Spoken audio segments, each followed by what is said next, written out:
안녕하세요. 국어영역 강사 심찬우입니다. 2026학년도 대학 수학능력 시험을 대비하는 저희 두 번째 정규 강좌 생각하며 감상하기, 이른바 생감 개강하도록 하겠습니다. 알고 계시는 것처럼 이 강좌는 수능 문학을 5주 동안 집중적으로 훈련하는 강좌입니다. 저희가 1월 달에는 생각하며 글읽기라는 강좌를 통해서 수능 독서를 4주 동안 훈련했고요. 이 강좌에서는 교과서에서 제시하고 있는 4가지 갈래, 서정서사 교술 극에 대한 기본부터 심화까지를 쭉 훈련하는 그런 강좌라고 보시면 되겠습니다.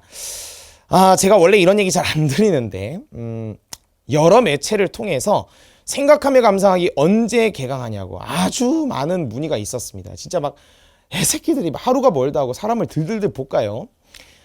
이제 그것은 저희 문학 강좌에 대한 관심도가 올라갔다는 방증이기도 하지만 좀 더 나아가서 재작년 6월 이후, 그러니까 소위 킬러 문항이라는 것이 배제된 이후 예년에 비해 수능 문학의 난도가 올라간 것에 따라 학생들이 이제는 좀 문학도 제대로 준비해야 되지 않나 라는 관심도가 반영된 게 아닌가 싶습니다.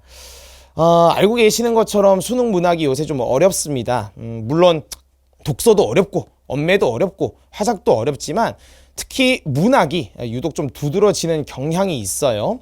그래서 제가 강좌, 교재, 그 주차별로 어떤 수업이 진행되는지를 먼저 말씀드리기 전에 간단하게 현재 시점 기준 수능 문학의 주소를 좀 알려드리고 시작하겠습니다. 제가 여기 제목을 써놨죠. 어려워지고 있는 문학, 우리가 돌아봐야 할 수능 문학의 본질이라고 써놨습니다. 제가 앞서서도 말씀을 드렸죠. 이 주제의 사실이듯 재작년 6월에 소위 킬러 문항이라는 것이 배제되면서 문학의 난도가 야금야금 올라가기 시작했어요. 그래서 재작년 수능, 그러니까 24학년도 수능에서 이제 정점을 찍었습니다. 그럼 제가 질문할 게 이거예요. 과연 그것이 24학년도 수능에만 존재했던 특별한 상황이었는가? 그리고 작년 수능, 25학년도 수능에서는 난도가 아름답게 랜딩을 하고 있는 상황인가? 아니면 여전히 그 기조가 유지되고 있는 것인가? 예년에 비해서 시험의 난도가 올라간 것은 팩트인데 수능 문학에 한해서요. 그러면 단순히 시험이 어려워진 것만으로 이 난이도에 대한 평가를 설명할 수 있는 것인가? 그건 좀 아닌 것 같아요. 제 말 한번 들어보세요. 지금 이제 킬러 문항이, 소위 킬러 문항이 배제되기 전과 후 상황은 모두 동일합니다. 그러니까 신유형이라는 것은 존재하지 않아요. 그리고 EBS 교재가 50% 간접 연계가 여전히 이루어지고 있는 상황입니다. 그러니까 구체적으로 말씀드리면 현대시 하나, 고전시가 하나, 그리고 고전소설 하나가 연계가 되고 있는 상황이에요. 고전소설의 경우에는 뭐 현대시랑 고전시는 어쩔 수 없고요. 고전소설의 경우에는 EBS에 수록된 작품의 다른 장면을 출제하거나 이본의 경우, 다른 버전의 경우 동일한 대목이지만 다른 서술이 되어 있는 대목을 출제하는 상황이란 말입니다. 그러면 아무래도 평가원 입장에서는 학생들의 학습 부담을 어느 정도 줄여주고 있다고 생각하는데 왜 여전히 학생들은 수능 문학을 잘 못하고 있는 것일까? 그리고 좀 더 나아가서 24학년도 수능부터 문학의 난도가 올라가게 된 것이 정말 수능 독서의 난도를 그전에 비해서 낮춤으로 인한 풍선 효과로 이런 상황이 벌어지게 된 것일까? 그거를 좀 면밀하게 볼 필요가 있다고요. 제가 이제 작년에도 재작년에도 계속 얘기해 왔던 것이 분명 예년에 비해서 시험의 난도가 올라간 것은 맞다. 문학에 있어서. 근데 좀 더 본질적인 것은 문학을 잘 하지 못하는 학생들의 실력이 뽀록난 것이다. 제가 이렇게 말했습니다. 아주 정말 많은 욕을 얻어먹었지만 그래도 아마 좀 곰곰이 생각을 해보신다면 그 말이 맞는 것 같아 라는 생각 드실 거예요. 데이터로 보시죠.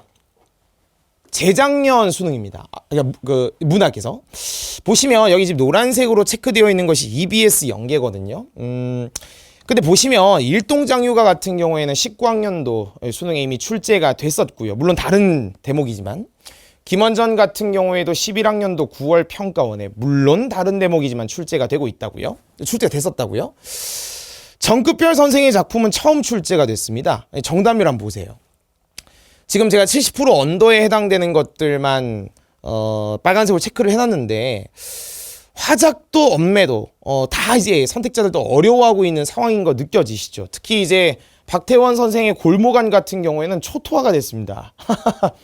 박태원 선생의 소설이 원래 어려운 것도 있지만 여기 이제 보기로 나왔던 제한적 시점 관련된 문제가 진짜 학생들 골머리 앓게 했거든요. 또 사실 이런 것보다 이제 학생들의 관심도는 여기죠. 이즘을 논함.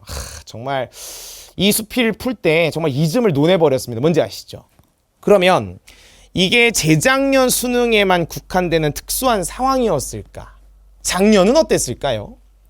아이고, 여전히 연계가 똑같이 이루어지고 있죠.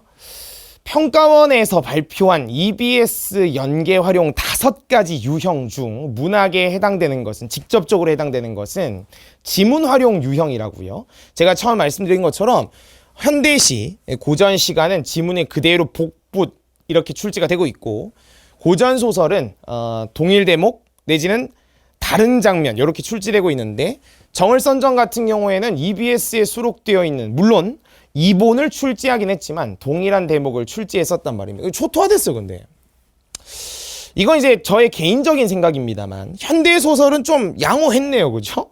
아마 이제 재작년에 너무 털려서 의도적으로 좀 아이고 애들이 현대 소설 너무 어려워하나 보다 하고 조금 이제 난도를 낮춰준 것이 아닌가라는 생각도 듭니다만, 좀 더 본질적으로는 지문 감상 자체가 이 소설이 훨씬 더 쉬웠고, 그리고 여기 지금 문제에 나오는 시점 관련된 문제를 여기에서는 매우 평이하게 출제했다는 점에서 좀 차이가 있기 때문에 이 경향이 그대로 갈 것이다 예측할 수 없습니다. 그리고 기억나시는 분들 계실 겁니다. N수생들 중에는 작년 6월, 9월은 현대소설에서 연계를 했어요. 근데 역시 수능에서는 현대소설을 비연계로 출제했습니다.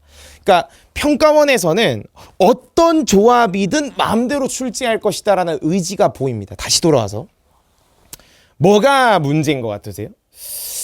EBS 연계했다면서요. 근데 왜 이런 거예요? 제가 아까 말씀드렸던 그 내용이에요.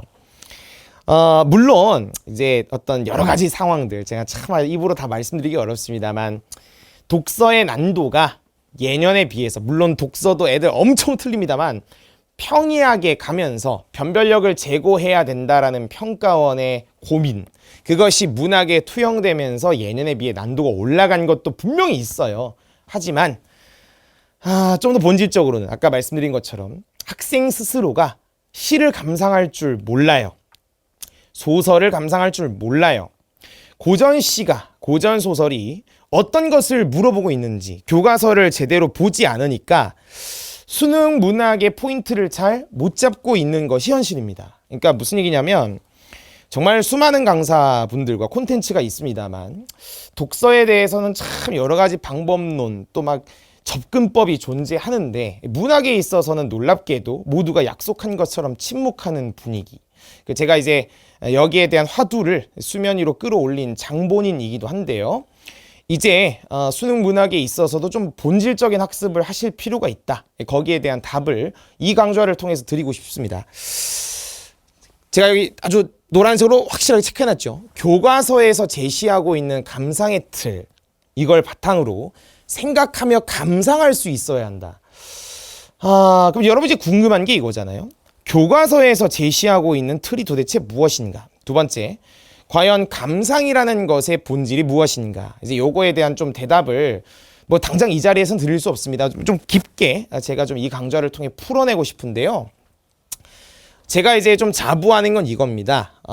물론 이제 많은 분들이 교과서를 보시겠지만, 제가 개인적으로 자부하는 것은 뭐냐면, 제가 지금은 이제 지방에 가지 않습니다만, 과거, 제가 6년, 7년, 8년 동안 지방을 돌면서 기차를 타고 내려가는 그 과정에 모든 교과서에 모든 학습 활동을 직접 손으로 다 써보고 교사용 지도서도 확인하고 기출문제도 보고 평가원에서 발간한 자료, 논문, 기출문제를 다 보면서 이제 이 수능문학의 본질이 이것이구나 라는 것을 명확하게 제가 파악하고 그걸 강의로 전달해 왔어요.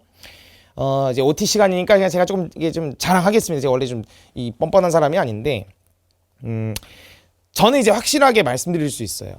저희 문학 강좌, 에서 소개하고 있는 노선은 대한민국에서 가장 올바른 수능 문학의 노선이다. 그것은 심찬우가 특별하게 창의적으로 어떤 것을 만들어낸 것이 아니라 교과서를 기반으로 하고 있다는 것이죠. 제가 설명드리는 것은 심찬우의 뇌피셜에 기대지 않고요. 철저하게 교과서와 기출문제 사고를 위탁하고 있는 것이기 때문에 여러분들도 충분히 합리적으로 설득이 될 것이라 확신합니다. 제가 제일 좋아하는 말이 문학을 문학답게 해야 된다. 순수 감상력을 키워야 한다. 문학은 상위권의 변수거든요. 이 상위권들이 늘 답답함을 호소해 왔던 것은 문제를 맞히죠. 틀리진 않아요. 근데 온전히 뭔가 문학을 해내고 있다는 느낌은 들지 않는. 독서는 명확한 방향성 또 지문에 보면 근거가 나와 있기 때문에 어찌어찌 서치를 하면 풀 수 있는데 문학은 그렇지가 않으니까 좀 답답해했단 말입니다. 그것에 대한 해소, 그거를 이제 순수 감상력, 피지컬을 올려드리는 것으로 제가 해결해 드리겠다. 그래서 써놨죠. 지문 속의 모든 구절을 감상의 틀에 맞춰 선명하게 뚫어낸다. 여기서 이제 이런 개소리나 하시면 안 돼. 문학이라는 것은 주관적이기 때문에 사람마다 감상하는 방향이 달라. 또는 시험장 갔을 때 감상할 수 없어. 이런 여러 가지 이견들, 거기에 대해서는 이제 입을 좀 닥쳐도 되지 않을까. 왜냐하면 명확하게 그 누구도 반박할 수 없는, 제가 그냥 저의 뇌피셜로 하는 게 아니라고 했어요. 설명을 드려서 여러분들이 좀 감상력을 키워갈 수 있도록 이 강좌에서는 설명을 드릴 것이고요. 아주 제가 대따시 크게 해놨습니다. 올바른 문학 감상법을 알려드릴 거예요. 문학에 대해서 여러 가지 방법론들이 있잖아요. 상관없습니다. 어차피 시험장 가서 문제만 맞히면 되는 것이니까요. 근데 진짜 문학이라는 것을 다룰 때는 이렇게 해야 돼. 그러니까 저도 이제 미천하지만, 비루하지만 조금 학부생 때 이제 전공했다는 그 자부심 하나로 명확하게 문학은 이런 거야 라는 걸 좀 설명드릴 거고, 그리고 제가 독서 수업할 때와 마찬가지로 문학이라는 것이 또 이것을 감상한다는 것이 얼마나 유의미하고 즐거운 행위인가를 좀 알려드리고자 합니다. 그동안 이제 문학이라는 것을 이제 대학에 가기 위한 수단, 문제를 풀기 위한 도구로 활용하셨다면 이제는 진짜 문학을 감상하는 즐거움을 알려드릴 거예요. 근데 이거를 과연 1년 만에 이걸 해낼 수 있을까? 그럼 제가 이제 이렇게 말씀드리죠. 우리는 12년 동안 학교에서 문학을 해왔어요. 그 경험을 바탕으로 할 것이기 때문에 전혀 걱정하실 필요가 없다. 그래서 써놨죠. 방향성에 대한 확신을 갖고 잘 따라오셔야 된다고. 믿음 천국 불신 지옥입니다. 아시겠죠? 자, 이제 주차별 계획은 이렇게 되어 있습니다. 이제 현장에서는 요것보다 일주일 전에 먼저 개강을 할 것이고요. 온라인은 저희가 다 편집도 하고 모니터링도 하고 이것저것 해서 2월 12일 수요일에 개강하게 될 겁니다. 물론 주말 중에 저희가 인코딩이랑 이런 게 다 끝나면 월요일에 업로드를 해드릴 수도 있습니다만 일단 정식적으로는 수요일에 매주 수요일에 업로드가 될 것이고 5주 동안 진행이 될 겁니다. 그리고 이제 베이스는 당연히 이제 현장 강의를 촬영해서 그대로 업로드를 해드리는 형식이 될 겁니다. 프롤로그는 이미 다 올라가 있는 그대로인데 이제 여기 추가가 되어 있죠. 5개가. 아마 이제 개강을 할 때 다 오픈이 될 겁니다. 제가 아예 그냥 수업 때 그동안은 이래저래 파편적으로 이제 설명을 드려왔던 거를 아예 그냥 진하게 한번 얘기를 해보자. 그래서 여러분들이 이제 궁금해 하실 만한 내용들을 쭉 모아서 장장 5시간에 걸친 캐스트를 준비했습니다. 스튜디오에서 촬영한 거기 때문에 옆에다 표기를 해드렸어요. 그래서 수능문학은 왜 상위권의 변수인가? 여기에 대한 설명을 좀 드릴 것이고, 수능문학에 대한 쓸데없는 오해들, 감상을 할 수 없다, 수능문학은 감상하는 게 아니다, 작가도 틀리는데 이걸 왜 푸냐부터 시작, 하여튼 여러 가지 이견들이 좀 있잖아요. 문학은 주관적인데 수능은 객관적.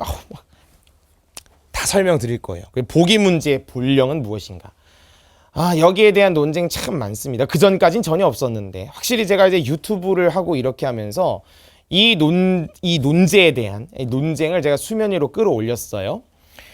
보기를 먼저 보냐 마냐 이게 본질이 아니라는 건 아실 거예요. 도움 되고 이런 걸 부정하지도 않고, 여러분들께서 아니야 나는 그동안 살면서 보기를 먼저 봤기 때문에 보기 볼래. 그건 알아서 하실 문제야. 근데 제가 독서 수업할 때도 계속 강조했죠. 이 보기 문제는 적용 창의적 사고, 행동 영역으로 치면 그걸 물어보는 것이기 때문에 문학도 독서와 진배 없다. 그래서 그거를 좀 본질적인 내용들을 설명드릴 것이고, 수능 문학은 우리에게 무엇을 측정하고 싶어 하는가.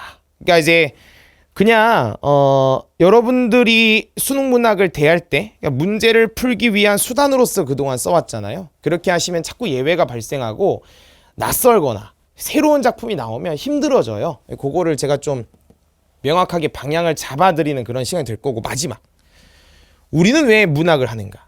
앞에는 다 수능 문학인데 여기는 문학이잖아요. 제가 일전에 이거 영상으로 한번 찍어서 올려드린 적이 있습니다. 굉장히 많은 분들께서 호응을 해주셨는데, 아예 좀 제대로, 저도 이제 간만에 또 막 여러 서적들 또 막 옛날에 배운 거 다시 들춰보면서 아예 명확하게, 특히 이렇게 혐오와 질시, 반목, 갈등이 존재하는 세상에서 우리는 왜 문학을 해야만 하는가를 좀 명확하게 설명드려야겠다고 마음 먹었고, 마지막 시간에 이걸 집어넣었습니다. 그래서 요거는 현장 강의 개강 전에 모두 업로드가 될 것이고, 현장 수강을 하시는 분들도 저희가 복습 영상을 통해 보실 수 있도록 다 배려를 해드릴 거예요. 자, 이제 첫 번째는 서정과 교술갈래에 대한 이해라고 되어 있습니다. 아시죠? 교술갈래를 왜 서정과 엮었는지. 이건 이제 교과서에서도 그렇게 되어 있지만 실제 수능 출제도 엮어서 출제를 하고 있어요. 그래서 이게 묶어놨고, 진도는 이렇게 나갑니다. 먼저 이제 시가문학, 그러니까 이제 현대시, 고전시가 이렇게 진행할 건데, 올해 강좌에서 저희가 좀 특이하게 좀 볼 것은 여기 스튜디오가 2개 들어가 있어요. 고전문학사 개관이라고 되어 있습니다. 첫 번째는 여러분 아시는 것처럼 아주 오래전에 시가문학, 뭐 아시죠? 구지가부터 시작, 어떻게 발전해 왔는지, 과연 시조가 무엇인지, 가사가 무엇인지 학생들이 알까? 저는 그렇게 생각하지 않습니다. 그래서 거기에 대한 용어 정립, 문학사가 어떻게 이루어져 왔는가, 그거를 근대 문학 이전에 고전 문학에 대한 걸 제가 쭉 한번, 물론 여러분 다 배우셨던 내용이에요. 제가 정리를 한번 해드릴 것이고, 두 번째는 이게 고전 문학을 하시려면 역사 공부가 좀 되셔야 돼요. 근데 한국사 필수 세대이기 때문에 그동안은 제가 수업 때 간단하게 말씀을 드려왔습니다만, 한국사조차도 하지 않아. 이게 거의 뭐 토착 외고 수준이야. 제가 아예 역사 수업을, 정말 별 볼 없는 저지만 실제 이제 역사 선생님들한테 자문까지 받아가면서 제가 좀 역사 공부 좀 시켜드릴 거예요. 그리고 고전 시가에 대한 기본적인 내용들 제가 학습시켜 드릴 겁니다. 고전 문학은 다 싫어하시잖아요. 특히 저희도 이제 신규생들 이게 왔을 때 너 뭐가 제일 어려워? 라고 물어보면 고전이 맨날 어렵대요. 선생님, 저는 뭐 단사표, 천석고왕 이런 고전 어휘들 몰라요. 해석 못해요. 아이, 그게 본질이 아니라는 것을 여기를 통해 확인하실 수 있을 거고요. 그 다음 마지막이 이제 서사와 극갈래에 대한 이해입니다. 아까 서정 교술처럼 서사도 이제 극이랑 연계해서 이렇게 이제 묻고 있어요. 그래서 제일 중요한 시점에 대한 수능적 해석, 단순히 1인칭 주인공, 1인칭 관찰자, 3인칭 이런 식으로 학습하는 것이 아니라 시점이라는 것이 무엇인지, 이게 왜 등장하게 되었는지, 실제 시험장에서 시점이라는 것을 어디까지 물어볼 수 있는지를 명확하게 설명드릴 거고, 이후에는 현대소설과 고전소설 이렇게 마무리를 할 것입니다. 참고로 말씀드리면 고전소설에 대한 수업은 이 강좌가 처음이자 마지막일 거예요. 무슨 말이냐면 이후에 저희가 진행하게 될 수업에서는 고전소설은 다루지 않습니다. 그러니까 6월, 9월 모의평가 해설은 제가 합니다만 고전소설을 수업 때 다루지는 않을 거예요. 그건 지혜가 좀 더 말씀드릴 겁니다. 하여튼 이렇게 주차별 계획이 되어 있다. 그리고 제가 처음 말씀드린 것처럼 저희가 1월 달에는 이 강좌를 진행했습니다. 독서 강좌. 일반적으로 그 겨울방학 강좌는 이 독서 문학을 같이 하는 게 일반적인데 왜 심찬우는 독서부터 했는가?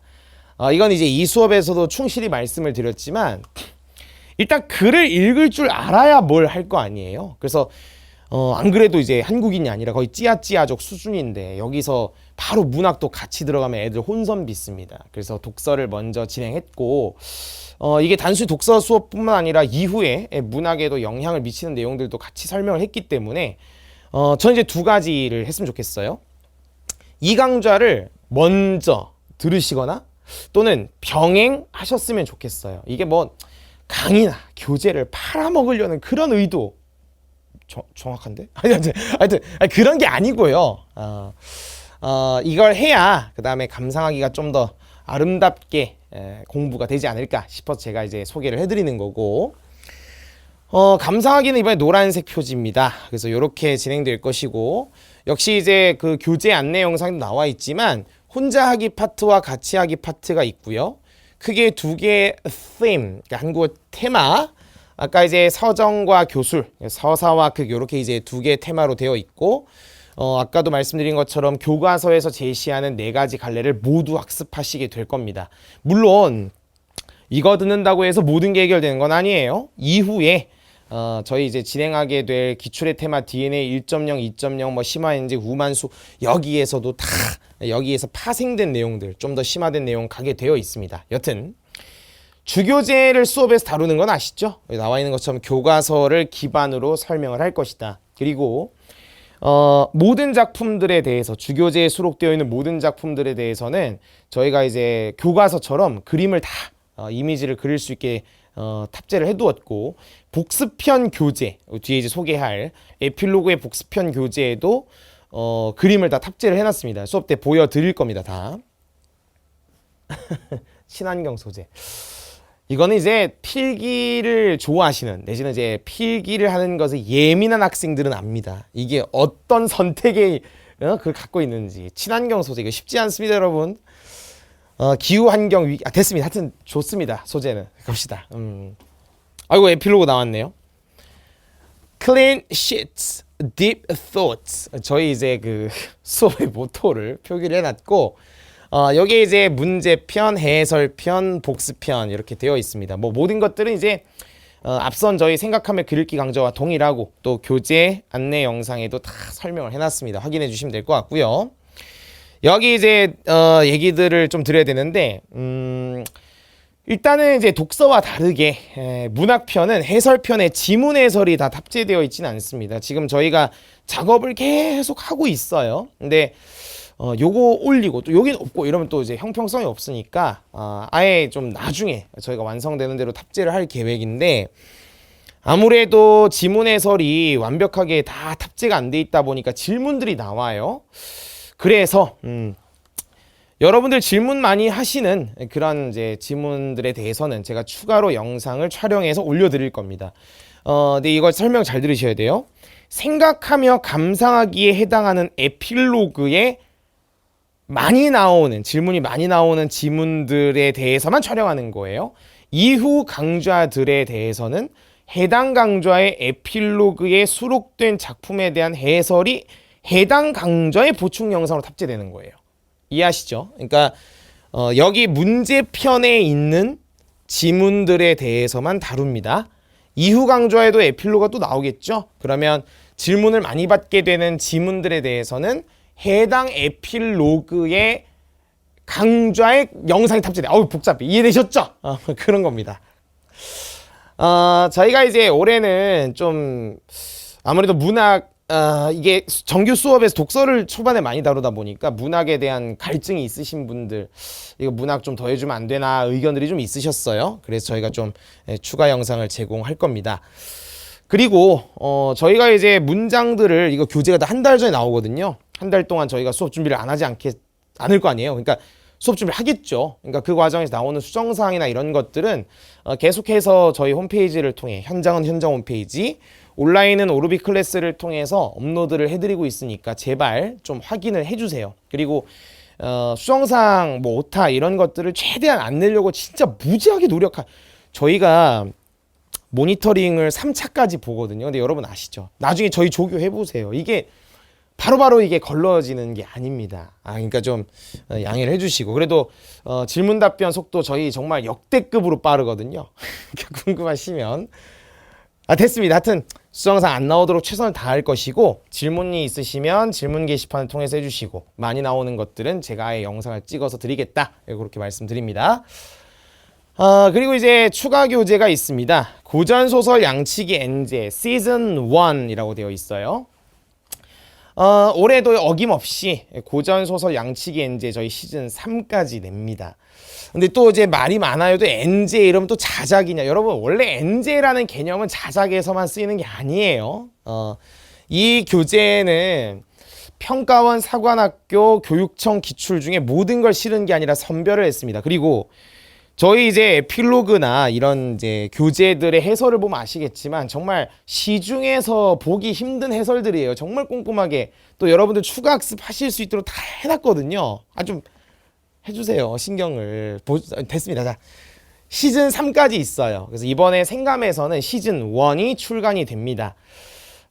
이게 뒤에 시즌은 언제 나오나요? 저희가 적재적소에 탑재를 하고 판매를 할 거니까 좀 그만 물으시고 그냥 따라오세요. 아시겠죠? 그래서 저희가 앞에서 말씀드린 것처럼 생각하며 감상하기에서는 주교재에서 딱 두 지문만 가지고 고전소설의 기본과 심화를 다 잡을 거예요. 그리고 이후에는 제가 6월, 9월 해설 강의를 제외하고는 모두 그 수업 때 지문 해설을 하지 않습니다. 그래서 이 교재를 통해서 고전소설을 좀 양치기를 해보시라.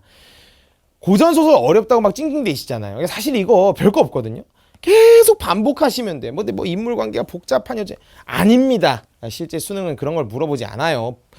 고전소설 양치기 엔제를 통해서 고전소설의 출제 패턴에 익숙해지신다면 시험장 갔을 때도 인물관계가 복잡하고 이래도 다 해결할 수 있어요. 그러니까 연습 좀 해주세요. 그리고 이제 요거 이제 상상국어 평가연구소에서 나온 교재인데 저는 개인적으로 시중에 수많은 교재가 있습니다만 이 교재가 진짜 좋은 교재라고 생각해요. 저희가 이제 고전시가 할 때 안내를 한 번 더 드리겠습니다만 이거는 따로 이제 뭐 예스24, 알라딘 내지는 뭐 교보문고 이런 데서 구매하실 수 있어요. 이 교재를 구매하신다고 해서 심찬원 단 1도 떨어지지 않습니다. 요 교재에 대한 활용은 제가 고전시가 수업할 때 그때 한 번 더 설명드리는 걸로 하겠습니다. 그리고 저희 이제 또 자매품 있죠? 국정원 국어 1등급을 정말 원한다면, 그러니까 과거에는 이제 국일만이라는 이름으로 등장을 했는데 이 교재 역시도 이제 서브 교재. 그러니까 여러분들이 학습을 하시는 데 있어서 체화 속도를 좀 빨리 해보고 싶다. 그럼 이제 이 교재를 좀 활용해 보시면 좋지 않을까 싶습니다.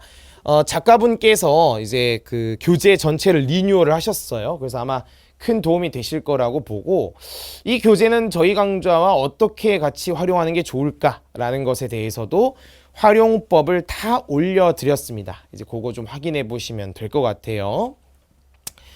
마지막으로 이제 저희 현장 시간표입니다. 화요일 목동시대 이제 수요일 송파로고스 대치 오로비 바이 매시브 토요일 오후 저녁 대치 예선. 여기 이제 중간에 시간을 비워둔 곳은 이제 시대인재 재수종합반에서 수업을 진행할 것이기 때문입니다. 목동과 대치에서 수업을 진행할 것이고요. 문학으로 들어갑니다. 그래서 재종반을 다니시는 분들은 저희가 또 단과 교재와 별개 교재로 처음에는 생각하며 감상하기를 같이 가겠지만 이후에는 문학만 진행하니까 재종에서는 따로 이렇게 진행하게 될 겁니다.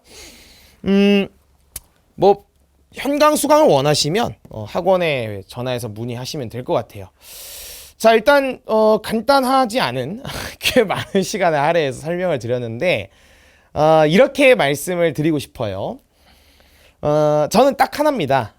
수능문학 제가 무슨 문학 전문 강사도 아니고 또 무슨 평가원의 입장을 대변하는 것도 아닙니다만 그래도 바로잡을 건 바로잡아야 돼요. 그동안 어물쩍 공부해왔던 지문 대충 읽어도 돼, 현장 가서 이해 못할 거야, 선택지 문질러도 돼, 그러니까 이런 식으로 혹시 학습을 해 오셨다면 그 모든 것들을 이 강좌를 통해서 다 뜯어고치고 괄목상대할 정도의 인식 전환이 이 강좌를 통해서 이루어질 것이라고 확신합니다. 저희가 이제 유튜브나 이런 매체들을 통해서 저희 문학 강좌가 어떻게 진행되는지에 대한 샘플 영상들 많이 올려뒀으니까 수강하실 때 한번 참고를 해보시고요. 이 강좌를 통해서 진정한 문학의 참맛이 무엇인지 한번 느껴보실 수 있었으면 좋겠습니다. 제가 올해 진짜 준비 많이 하고 강의할 때도 신경 써서 하고 있는 거 아마 강의를 통해서 앞선 생글 강의를 통해서 느끼셨을 거예요. 2월 달에 진행하게 될 생각하며 감상하기는 그냥 영혼을 갈겠습니다. 정말 열심히 하겠습니다. 감사합니다. 신천우였습니다.